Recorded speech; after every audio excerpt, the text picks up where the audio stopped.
UFC уюмунун чемпиондук куруна талапкер Джессика Андраде Валентина Шевченко менен боло турган алдыдагы беттеш тууралуу өз пикирин билдирди.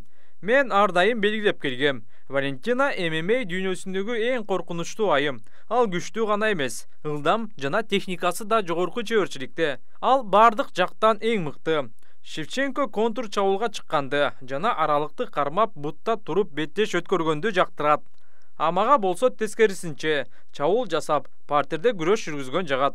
Мен машыктыруучума курду тартып алам жана кеченин бонусун алам деп айтып койдум, деди Джессика Андраде. Белгилей кетсек, кыргызстандык мушкер Валентина Шевченко 25 апрель күнү UFC 261 мелдешинде Джессика Андраде менен кезгелет. Бул менен Шевченко 5-ирет чемпиондук курун коргомокчу. Ал эми жалпысынан кыргыз мушкери карьерасында 23 беттеш өткөрүп, анын 20-сында жеңишке жеткен. Булардын ичинен 11 беттешин UFC уюмунда өткөргөн. Атандашы бразилиялык Джессика Андраденин рекорду 21 жеңиш, 8 жеңилүү.